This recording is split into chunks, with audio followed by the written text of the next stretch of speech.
नमस्कार और स्वागत है। आज हम एक बेहद ज़रूरी विषय पर बात करने वाले हैं, खासकर उन लोगों के लिए जो क्लिनिकल रिसर्च की दुनिया में कदम रख रहे हैं या रख चुके हैं। क्लिनिकल रिसर्च प्रपोजल मतलब शोध प्रस्ताव तैयार करना। ये किसी भी साइंटिफिक जांच का, जिसमें इंसान शामिल हों, आप कह सकती हैं एक नक्शा या ब्लूप्रिंट होता है। हमारे पास इसके लिए कुछ अकादमिक नोट्स भी हैं जिनका टाइटल है क्लिनिकल रिसर्च प्रपोजल डेवलपमेंट का खाका। तो आज हमारा मकसद क्या है? हम समझना चाहते हैं कि एक मजबूत प्रपोजल के हिस्से क्या हैं और ये इतना ज़रूरी क्यों है। जी। कोशिश ये है कि ये पूरी प्रक्रिया थोड़ी कम डरावनी लगे, क्योंकि ये सिर्फ एक फॉर्म भरने जैसा काम तो नहीं है। बिल्कुल। ये असल में एक डिटेल्ड प्लान है। गहराई से सोचना पड़ता है, पहले से मौजूद जानकारी को समझना, जोड़ना, और हाँ, प्रोजेक्ट में जो रिस्क हो सकते हैं उनको संभालने का भी ये पहला कदम है। तो चलिए इस पर और बात करते हैं। बिल्कुल। और एक दिलचस्प बात से शुरू करते हैं। अक्सर ये देखा गया है कि जिस प्रपोजल को लिखने में ज्यादा मुश्किल आती है ना, वो इस बात का इशारा हो सकता है कि उस प्रोजेक्ट को असल में करना भी चुनौतीपूर्ण होगा। तो एक तरह से ये लिखने की प्रक्रिया ही प्रोजेक्ट कितना प्रैक्टिकल है, कितना करने लायक है, इसे जांचने का एक तरीका बन जाती है। अच्छा, ये तो सोचने वाली बात है। मतलब प्रपोजल लिखते लिखते ही पता चल जाए कि प्रोजेक्ट मुश्किल है, तो फिर इस प्रपोजल के मुख्य काम क्या-क्या हैं? ये सिर्फ मतलब पैसे पाने के लिए, फंडिंग के लिए ही तो नहीं होता होगा? बिल्कुल नहीं। इसके 3 मुख्य आपस में जुड़े हुए काम हैं। पहला, ये एक साइंटिफिक प्लान और प्रोटोकॉल है। मतलब पूरी रिसर्च टीम के लिए एक डिटेल्ड गाइड। इससे क्वालिटी बनी रहती है और स्टडी ठीक से चलती है। सोचिए अगर प्लान ना हो तो कैसे काम होगा। दूसरा, ये एक तरह का प्रेरक तर्क है। आपको अपने सुपरवाइजर्स, कमिटियों और सबसे जरूरी फंडिंग देने वाले एजेंसियों को यकीन दिलाना होता है कि आपका रिसर्च आइडिया महत्वपूर्ण है, साइंटिफिकली मजबूत है, करने लायक है और आपकी टीम इसे कर सकती है। और ये बहुत ज़रूरी है फंडिंग के लिए भी। हाँ। जी हाँ, फंडिंग के लिए तो खासकर। और तीसरा, ये नैतिक और नियामक समीक्षा का दस्तावेज है। जो इंस्टीट्यूशनल रिव्यू बोर्ड या एथिक्स कमेटी होती है ना, वो इसी दस्तावेज को देखकर तय करती है कि स्टडी नैतिक है या नहीं, खासकर पार्टिसिपेंट्स की सुरक्षा के लिहाज से। इसके बिना तो आप रिसर्च शुरू ही नहीं कर सकते। ठीक है। तो ये प्लान भी है, बेचने का तरीका भी, और एक तरह से नैतिक पहरेदार भी। अब मान लीजिए कोई स्टूडेंट प्रपोजल लिखना शुरू कर रहा है, तो वो कौन से बुनियादी सवाल हैं जिनका जवाब उन्हें अपने प्रपोजल में देना ही होगा? कोई सिंपल तरीका है इसे सोचने का? हाँ, यहाँ पर आकर्षक बात यह है कि भले ही प्रपोजल कितना भी लंबा चौड़ा लगे, पर हर सफल प्रपोजल असल में 3 सीधे सवालों का जवाब देता है। पहला, आप करना क्या चाहते हैं, मतलब आपकी रिसर्च प्रॉब्लम क्या है, आपके उद्देश्य क्या है और आपका अंदाजा या हाइपोथेसिस क्या है। दूसरा, आप ये क्यों करना चाहते हैं, इस रिसर्च की जरूरत क्या है, ज्ञान में कौन सी कमी है जिसे आप पूरा करेंगे, इसका महत्व क्या है। अच्छा। और तीसरा, आप इसे कैसे करने जा रहे हैं, आपकी पूरी रिसर्च मेथोडोलॉजी, आपका तरीका क्या होगा। अगर इन 3 सवालों का जवाब एकदम साफ है तो समझिए आधा काम हो गया। ये तो सुनने में काफी सीधा लगता है। चलिए प्रपोजल के ढांचे में थोड़ा और अंदर चलते हैं। शुरुआत करते हैं शीर्षक यानी टाइटल से। ये सिर्फ एक नाम ही तो है या इससे ज्यादा कुछ? कई बार स्टूडेंट्स इसे आखिर के लिए छोड़ देते हैं। हाँ, छोड़ते हैं, लेकिन ये पहला इंप्रेशन है, बहुत जरूरी है। एक अच्छा शीर्षक, देखिए, संक्षिप्त होना चाहिए, करीब 10-15 शब्दों का। इसे वर्णनात्मक होना चाहिए, मतलब ये बताइए कि आप क्या जांच रहे हैं। जैसे सिर्फ नई ब्लड प्रेशर दवा का अध्ययन लिखने के बजाय ये लिखना बेहतर है, उच्च रक्तचाप के मरीजों में ब्लड प्रेशर कम करने पर एक नई एंटी हाइपरटेंसिव दवा का प्रभाव, एक रैंडमाइज कंट्रोल ट्रायल। इससे एकदम साफ पता चलता है। हाँ, इसमें ज्यादा जानकारी है। बिल्कुल।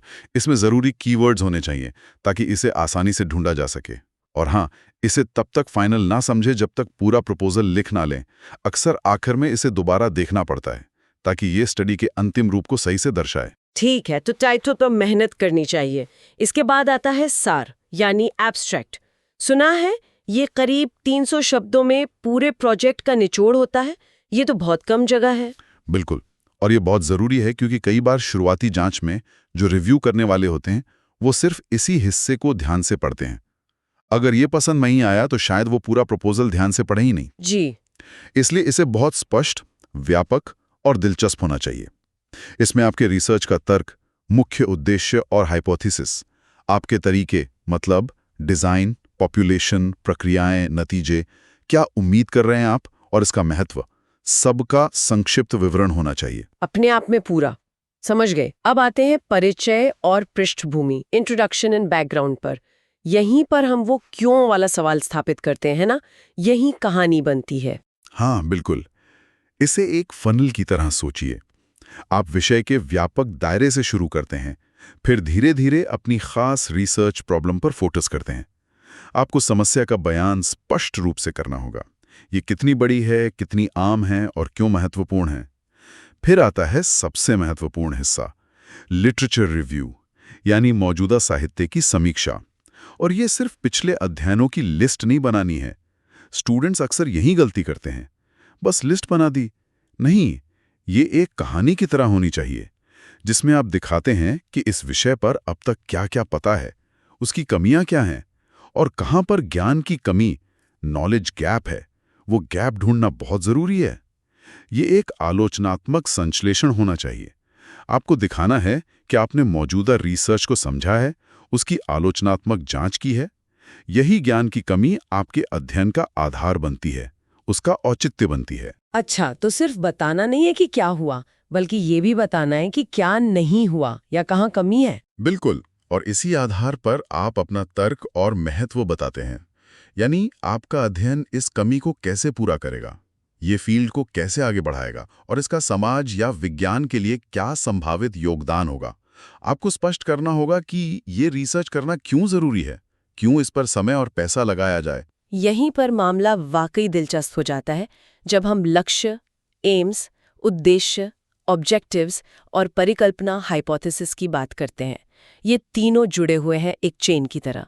कई बार स्टूडेंट्स इनमें कंफ्यूज हो जाते हैं। इनका अंतर क्या है ठीक से? हाँ, ये एक लॉजिकल फ्लो है। इनमें कंफ्यूज होना आम है, पर अंतर समझना जरूरी है।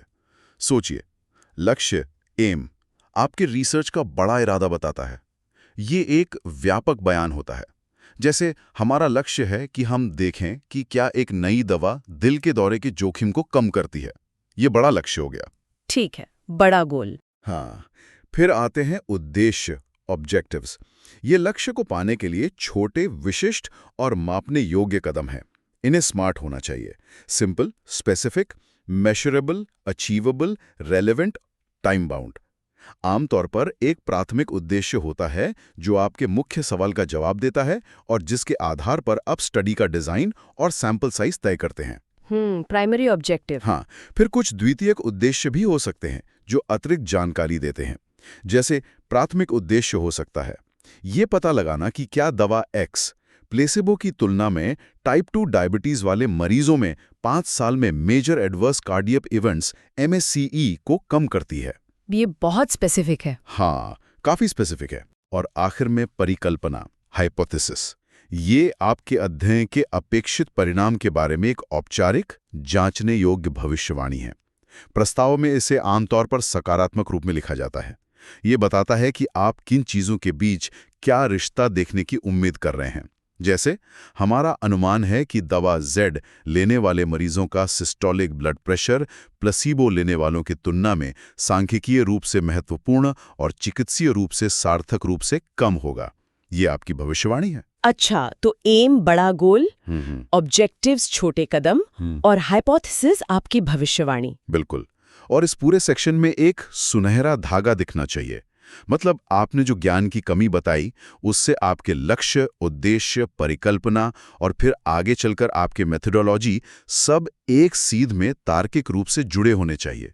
समीक्षक को ये कनेक्शन आसानी से दिखना चाहिए कि सब कुछ एक ही दिशा में जा रहा है। ठीक है, क्यों और क्या तो हो गया। अब आते हैं कैसे वाले हिस्से पर, मेथोडोलॉजी। मुझे लगता है इसकी सबसे ज्यादा बारीकी से जांच होती होगी। आपने कहा ऑपरेशनल कोर है ये। क्या इसमें इतना विवरण देना होता है कि कोई और इसे दोहरा सके? बिल्कुल, ये आपके प्रपोजल का ऑपरेशनल कोर है, दिल है समझिए। और हाँ, इस पर बहुत ध्यान दिया जाता है। शुरुआत होती है स्टडी डिजाइन चुनने से, और ये चुनाव पूरी तरह आपके रिसर्च सवाल पर निर्भर करता है। स्टूडेंट्स अक्सर पहले डिजाइन सोच लेते हैं, फिर सवाल फिट करने की कोशिश करते हैं। ये गड़बड़ का रास्ता है। सवाल पहले, डिजाइन बाद में। अच्छा, ये ध्यान रखने वाली बात है। हाँ, मुख्य अंतर है ऑब्जर्वेशनल स्टडीज जहां आप सिर्फ देखते हैं, दखल नहीं देते, और इंटरवेंशनल एक्सपेरिमेंटल स्टडीज जहां आप कोई हस्तक्षेप या ट्रीटमेंट देते हैं। सबूतों का एक पदानुक्रम भी है जिसमें रैंडमाइज कंट्रोल ट्रायल्स RCTs कारण और प्रभाव स्थापित करने के लिए सबसे ऊपर माने जाते हैं। RCTs, हाँ, ये तो काफी सुना है। इनमें खास क्या होता है? RCTs में क्या होता है, प्रतिभागियों को रैंडम तरीके से, जैसे कंप्यूटर प्रोग्राम से या सिक्का उछालकर, अलग अलग ग्रुप्स में बांटा जाता है। एक को शायद नई दवा मिले, दूसरे को प्लेसिबो, नकली दवा या मौजूदा स्टैंडर्ड ट्रीटमेंट। ये रैंडमाइजेशन पूर्वाग्रह बायस को कम करने का सबसे अच्छा तरीका है। इसीलिए RCTs को अक्सर गोल्ड स्टैंडर्ड कहा जाता है। अगर प्लेसिबो इस्तेमाल कर रहे हैं तो उसका नैतिक औचित्य देना जरूरी होता है। अक्सर इसमें ब्लाइंडिंग भी की जाती है, मतलब प्रतिभागी या डॉक्टर या दोनों या तीनों डेटा एनालिस्ट भी को पता नहीं होता है कि किसे कौन सा ट्रीटमेंट मिल रहा है, ताकि नतीजों पर उनकी उम्मीदों का असर ना पड़े। ठीक है। और ऑब्जर्वेशनल स्टडीज कौन सी होती है? रोज व्यायाम करते हैं और जो नहीं करते कुछ समय के साथ फॉलो करते हैं और देखते हैं कि उनमें कोई बीमारी विकसित होती है या नहीं। अच्छा। ये एक्सपोजर और आउटकम के बीच का समय का क्रम बता सकते हैं। अच्छा। फिर हैं case control studies. Case control studies ये उल्टी दिशा में काम करती हैं।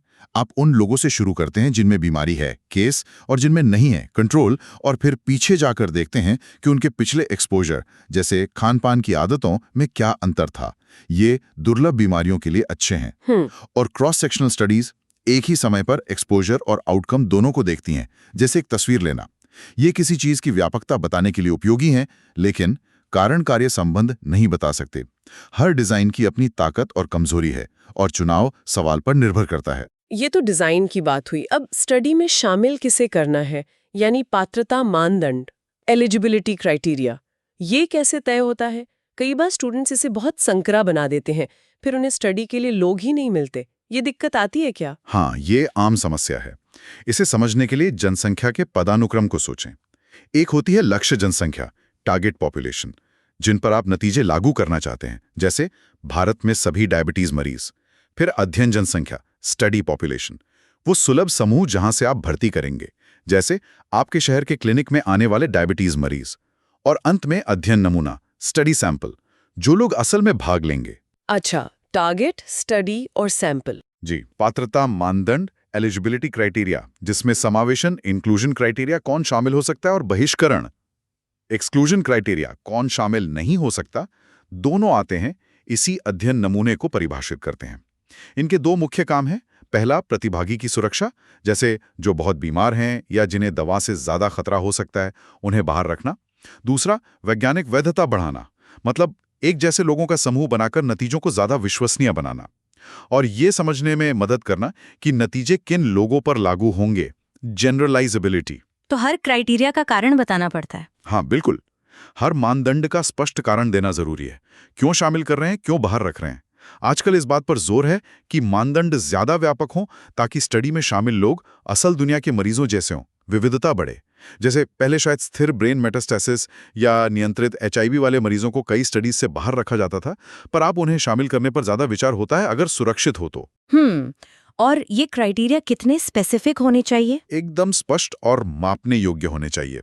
जैसे सिर्फ अनिद्रा वाले लोग लिखने के बजाय लिखें, DSM-5 मानदंडों के अनुसार डॉक्टर द्वारा प्राथमिक अनिद्रा का निदान किए गए मरीज जिनकी नींद की समस्या हफ्ते में कम से कम 3 रातें होती हों और ये समस्या न्यूनतम 3 महीने से हो। इससे कोई भ्रम नहीं रहता कि किसे शामिल करना है। सही कहा, स्पेसिफिक होना जरूरी है। अब आते हैं उस हिस्से पर जिससे कई स्टूडेंट्स घबराते हैं, बायोस्टैटिस्टिक्स, खासकर सैंपल साइज। ये क्यों इतना जरूरी है और क्या इसे समझना वाकई मुश्किल है?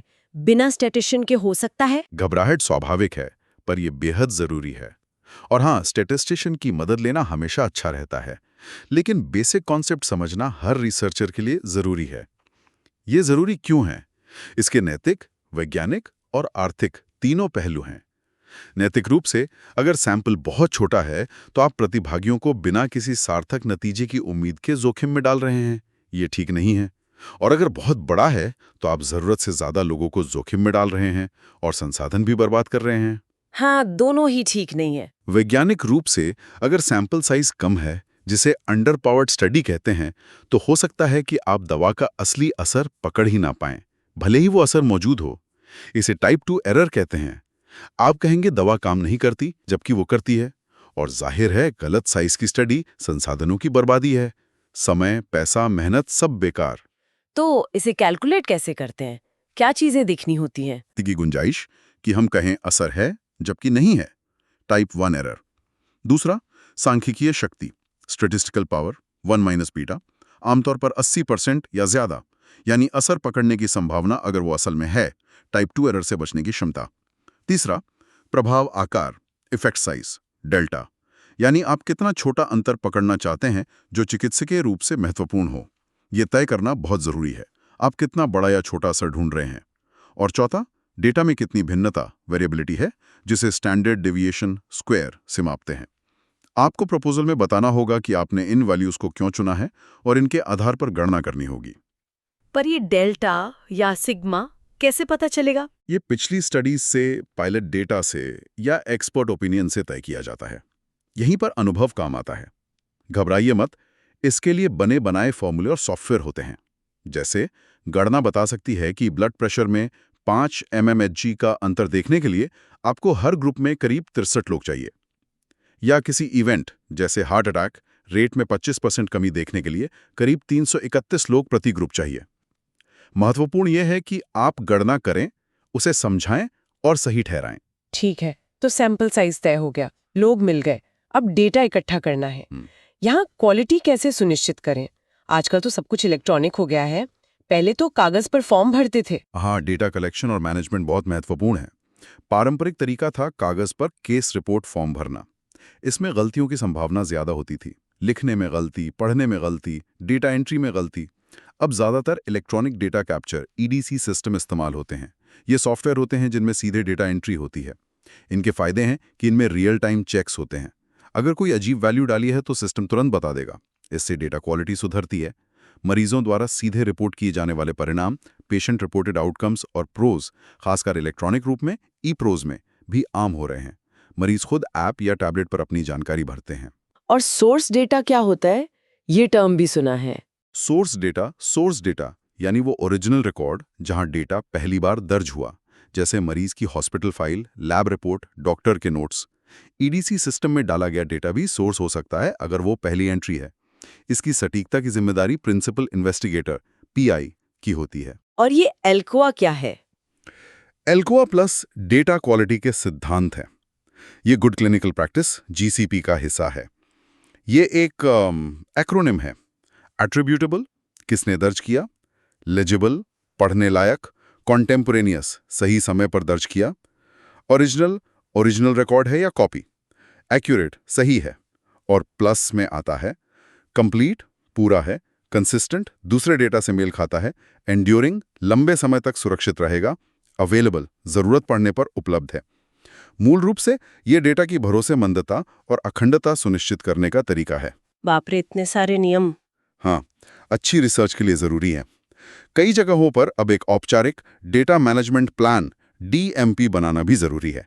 इसमें आप पहले से बताते हैं कि आप किस तरह का डेटा इकट्ठा करेंगे, किसकी क्या जिम्मेदारी होगी, डेटा को सुरक्षित कैसे रखेंगे, पासवर्ड बैकअप, क्वालिटी कैसे चेक करेंगे और बाद में उसे कैसे स्टोर या शेयर करेंगे अगर करना है तो। ठीक है, और इन सब का विश्लेषण कैसे होगा?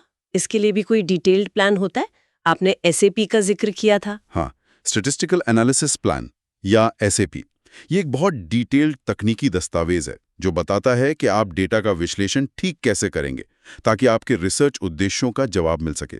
कौन से टेस्ट लगाएंगे, कैसे लगाएंगे, सबसे जरूरी बात, इसे डेटाबेस लॉक होने और ये पता चलने से पहले फाइनल किया जाना चाहिए कि किस ग्रुप को कौन सा ट्रीटमेंट मिला था, जिसे अनब्लाइंडिंग कहते हैं। अच्छा, ब्लाइंडिंग तोड़ने से पहले? ऐसा क्यों? ताकि किसी भी तरह के पूर्वाग्रह, बायस से बचा जा सके। सोचिए, अगर आपको नतीजे पहले से पता हो तो शायद आप अनजाने में विश्लेषण को इस तरह से करने लगें जिससे आपकी पसंदीदा परिकल्पना सच साबित हो जाए, या आप डेटा को अलग अलग तरह से काट-छाँट कर देखें जब तक मनचाहा नतीजा न मिल जाए। SAP पहले से नियम तय कर देता है। इसमें लिखा होता है कि कौन से स्टैटिस्टिकल टेस्ट इस्तेमाल होंगे, जैसे T-टेस्ट, chi-स्क्वायर, कौन सी आबादी का विश्लेषण होगा। आबादी मतलब कौन से मरीज फाइनल एनालिसिस में शामिल होंगे?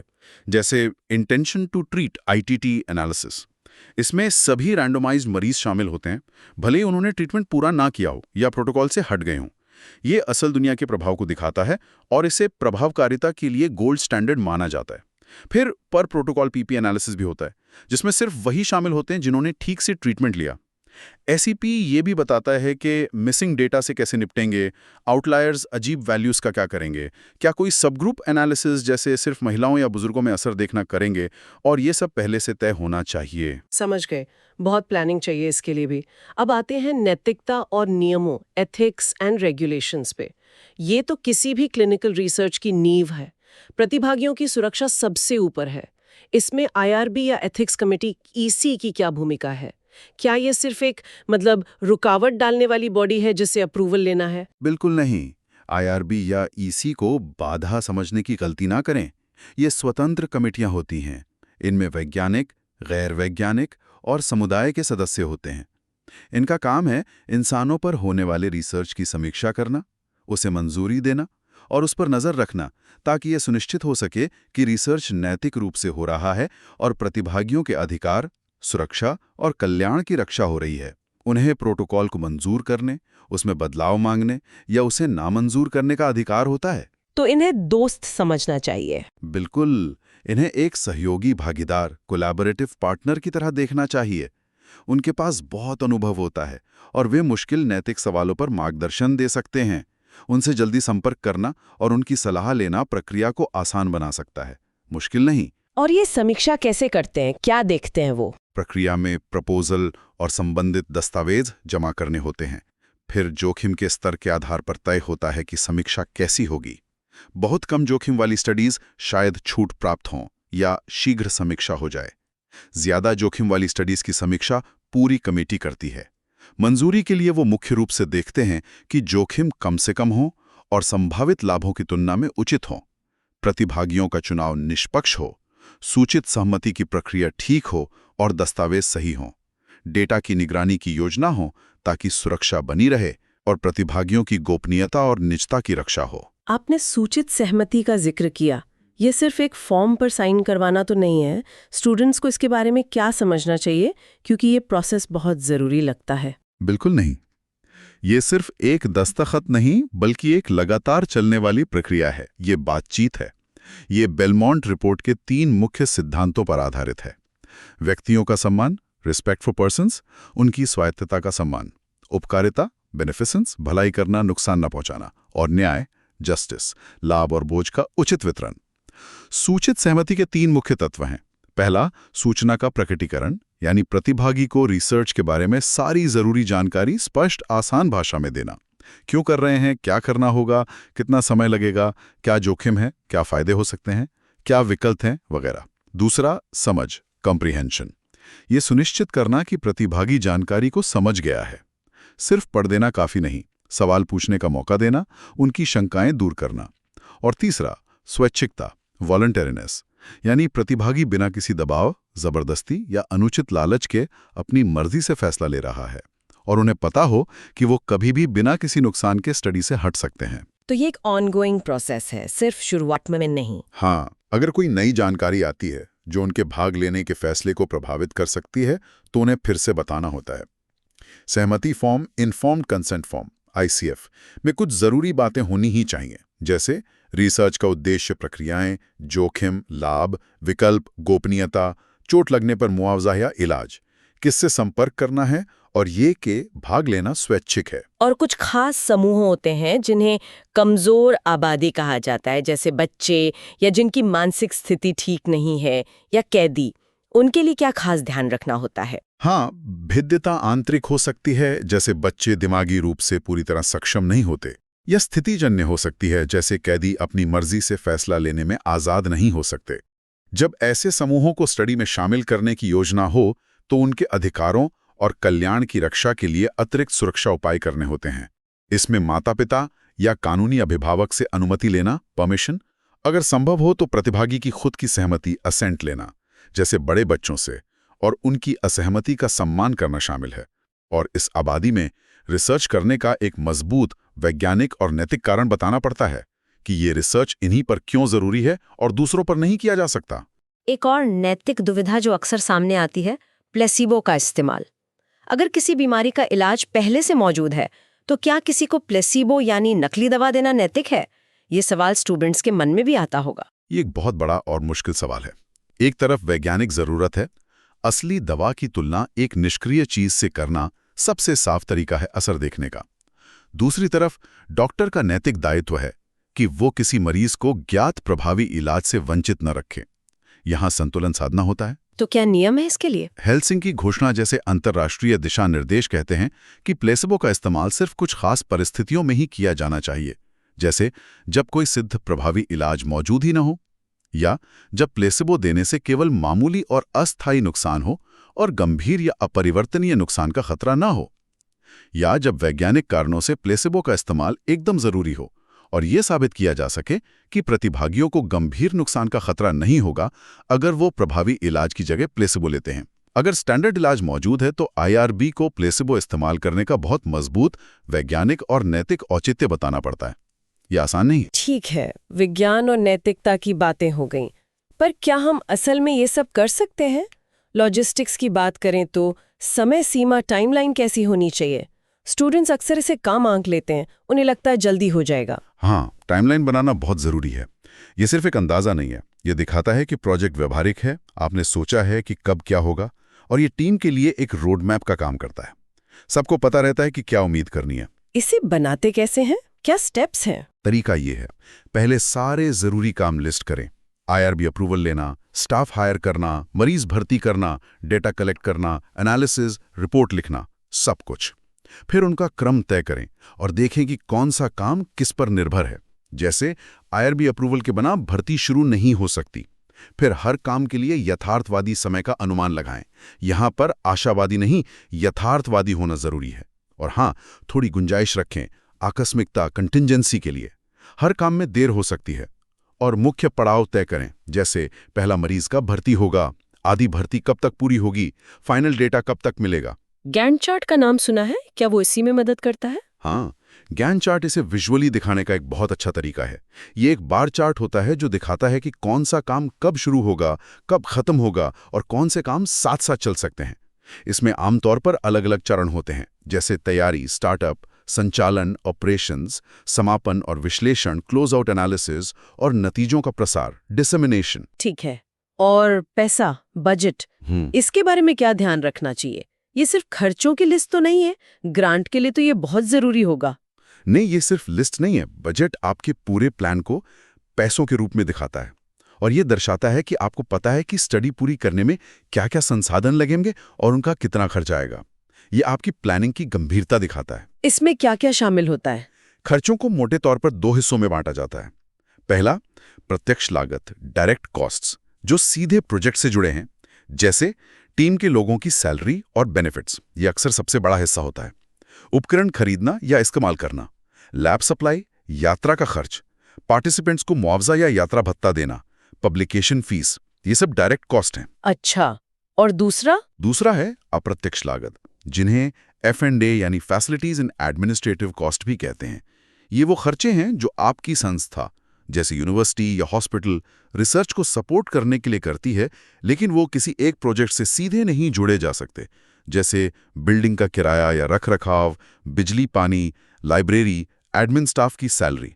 ये आमतौर पर डायरेक्ट कॉस्ट के एक तय प्रतिशत के रूप में कैलकुलेट होते हैं, जो संस्था और फंडिंग एजेंसी के बीच तय होता है। और सबसे जरूरी क्या है बजट बनाते समय? सबसे जरूरी हिस्सा है बजट जस्टिफिकेशन। बजट जस्टिफिकेशन ये सिर्फ नंबरों की लिस्ट नहीं है, बल्कि एक कहानी है।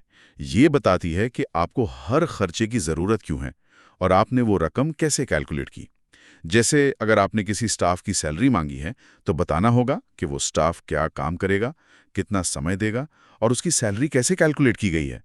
अगर यात्रा का बजट है, तो बताना होगा कहाँ जाना है, क्यों जाना है, कितनी बार जाना है। एक स्पष्ट और सोचा समझा जस्टिफिकेशन दिखाता है कि आपने ठीक से प्लानिंग की है, और बजट अप्रूवल के लिए ये बहुत जरूरी है। ये दिखाता है कि पैसा बर्बाद नहीं होगा। हम लगभग अंत तक पहुंच गए हैं। प्रपोजल लिख लिया, बजट बन गया। अब फाइनल टच क्या होने चाहिए और वो कौन सी आम गलतियां हैं जिनसे स्टूडेंट्स को बचना चाहिए ताकि उनका प्रपोजल रिजेक्ट ना हो? बहुत मेहनत लगती है इसमें।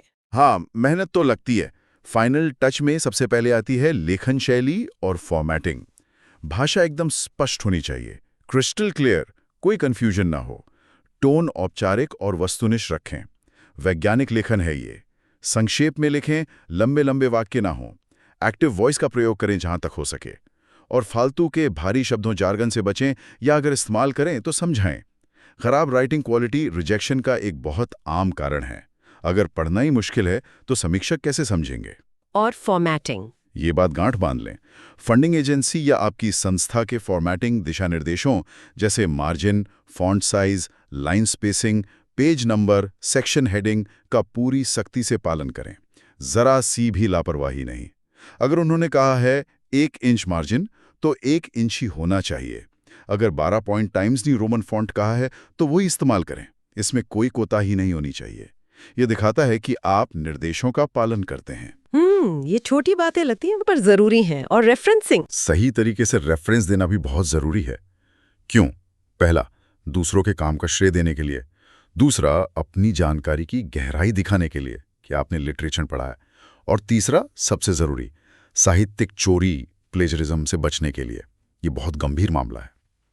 कई अलग अलग स्टाइल होते हैं, जैसे वैंकूवर, AMA, APA।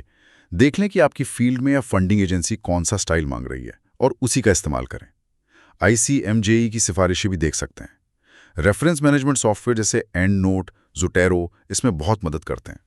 तो कुल मिला के वो कौन सी बड़ी गलतियां हैं जो अक्सर प्रपोजल को डुबो देती हैं? एक चेकलिस्ट की तरह बता सकते हैं। हाँ, इन्हें कुछ कैटेगरी में बांट सकते हैं। पहला, वैज्ञानिक या वैचारिक गलतियां, जैसे आपका रिसर्च का सवाल ही अस्पष्ट या महत्वहीन हो, या आपके तर्क में तालमेल ना हो, वो सुनहरा धागा जो हमने कहा था वो टूटा हुआ हो, या आपकी मेथोडोलॉजी में कोई बड़ी कमी हो, या वो अव्यावहारिक हो, करने लायक ही ना हो। अच्छा, दूसरा, प्रस्तुति या लेखन की गलतियां, जैसे भाषा खराब हो, टाइपिंग की गलतियां हो, या फॉर्मेटिंग दिशा निर्देशों का पालन ना किया गया हो। जैसा मैंने कहा, ये बहुत भारी पड़ता है। तीसरा, लॉजिस्टिक्स या जस्टिफिकेशन की गलतियां, जैसे बजट अवास्तविक हो, बहुत कम या बहुत ज्यादा, या उसका जस्टिफिकेशन ठीक ना हो, या ये लगे कि इन्वेस्टिगेटर या टीम के पास इस काम को करने के लिए जरूरी विशेषज्ञता या अनुभव नहीं है। तो क्या करना चाहिए सब लिखने के बाद? एक फाइनल चेकलिस्ट इस्तेमाल करना बहुत मददगार हो सकता है। किसी और से पढ़वाएं जो विषय को थोड़ा समझता हो। खुद से पूछें, क्या रिसर्च सवाल स्पष्ट और महत्वपूर्ण है? क्या तर्क मजबूत है? क्या महत्व साफ है? क्या तरीके, design, sample, data collection, analysis सही और करने लायक हैं? क्या बजट यथार्थवादी और जस्टिफाइड है? क्या सारे दिशा निर्देश माने गए हैं? क्या नैतिकता का पूरा ध्यान रखा गया है? चलिए इसे समेटते हैं। तो क्लिनिकल रिसर्च प्रपोजल तैयार करना एक चुनौतीपूर्ण लेकिन बेहद ज़रूरी स्किल है, खासकर क्लिनिकल रिसर्च स्टूडेंट्स के लिए।